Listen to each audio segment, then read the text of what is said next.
درود رفقا، امروز میخوام با هم یه طعم خاص از فرهنگ افغانستان رو تجربه کنیم. قابلی پلو یه پلو مخلوط خوش‌عطر و رنگی و پر از عشق که با هر قاشقش دلت گرم میشه. 5 عدد پیاز رو به صورت نگینی ریز کنید. 4 حب سیر رو با دنده ریز رنده کنید. این غذا برای 6 نفر در نظر گرفته شده. شما به اساس تعداد نفرات باید مواد رو کم یا زیاد کنید. داخل قابلمه مقداری روغن ریختم و بعد از اینکه داغ شد پیاز رو بهش اضافه کردم. من اندازه ها رو در طول ویدیو توضیح میدم، هم در داخل دیسکریپشن نوشتم. حب میزنم و میذارم تا پیاز یه سفت خیلی مختصری بخوره.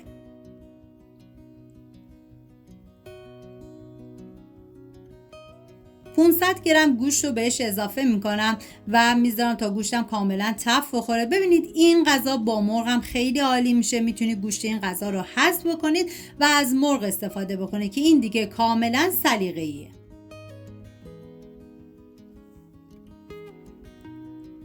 ادویه‌های این غذا شامل ادویه کاری، پودر تخم گشنیز،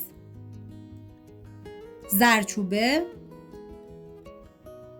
پاپریکا و فلفل سیاه و ادویه زعفران هستش. ببینید ادویه زعفران تو دستور تهیه غذا اصلی نبود، پس قابل حذفه، ولی اگر دوست داشتین استفاده بکنید میتونید از عطاریا تهیه بکنید که طعم این غذا رو فوق العاده خوشمزه میکنه.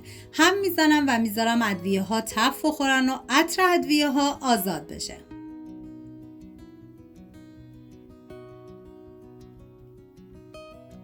سیر رنده شده رو به گوشت اضافه میکنم و هم میزنم و میذارم تا سیرم یه تفت خیلی مختصری بخوره.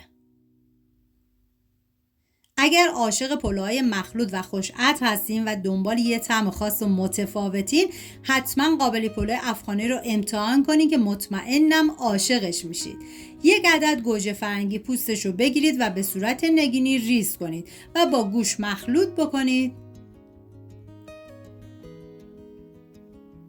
مقداری آب میریزم و میذارم تا گوشت کاملا بپزه. ببینید آب رو باید به اندازه‌ای بریزی که در آخر به اندازه یه پیاله ماسخوری از آب گوشت باقی بمونه، چون ما برای مرحله آخر به آب گوشت نیاز داریم. توی این فاصله میریم سراغ هویج که من از 4 عدد هویج استفاده کردم و به صورت خلالی نازک برششون میزنم. و این که اندازه های هویج و کشمش توی این غذا کاملا اختیاریه. اگه طعم شیرینی رو خیلی دوست ندارید میتونید از مقدار کمتری استفاده بکنید. داخل تابه مقداری کره ریختم که اگر براتون امکان داره برای تفت دادن هویج و کشمش از کره استفاده بکنید، چون طعم این قابلی پلو فوق العاده خوشمزه تر میکنه. یک قاشق غذاخوری شکر بهش اضافه کردم که شکرم قابل حذفه و هویج رو بهش اضافه میکنم و میذارم به مدت 15 دقیقه با حرارت خیلی کم هویج کاملا بپزه و نرم بشه و بعد از اون سرخ بشه.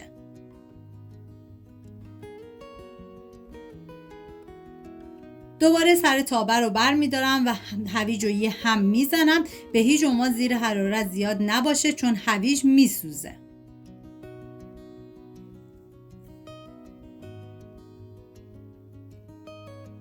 و بعد از 15 دقیقه هویج رو از روغن جدا میکنم. قابلی پلو یه طعمه که فقط مزه نیست، یه حس عطری که از آشپزخونه بلند میشه، آدم رو میبره به دل مهمونی‌های گرم و ساده و قدیمی. کشمش رو من از 1 ساعت قبل خیس کردم و بعد میریزم داخل تابه. نکته مهم این که باید زیر حرارت همچنان کم باشه، اگه زیاد باشه کشمش میسوزه و رنگش سیاه میشه. من میذارم به مدت 2 دقیقه با حرارت خیلی خیلی کم تف بخوره و بعد از روغن جدا میکنم.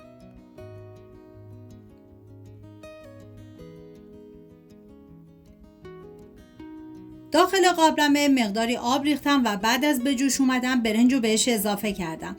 و اینکه برای انواع پلو مخلوط باید برنج رو کمی دونه دار و به اصطلاح زنده تر آبکش بکنید. و بعد داخل قابلمه مقداری روغن ریختم. تدریج مورد نظر هر چی که دوست دارید بریزید و لایه به لایه مواد رو بهش اضافه بکنید و بذارید به مدت 1 ساعت و 15 دقیقه دم بکشه. اون مقدار آب گوشتی که گفتم نیاز داریم توی این مرحله میریزیم روی گوشت و بعد الباقی مواد. اگر این قابلی پلو دلتون رو برد حتما امتحانش کنید و نظرتون رو برام بنویسید. منتظرم ببینم شما چطوری درستش میکنید. سپاس از همراهی همیشگیتون. تا ویدیوی بعدی مواظب خودتون و خوبی هاتون باشید. بدرود.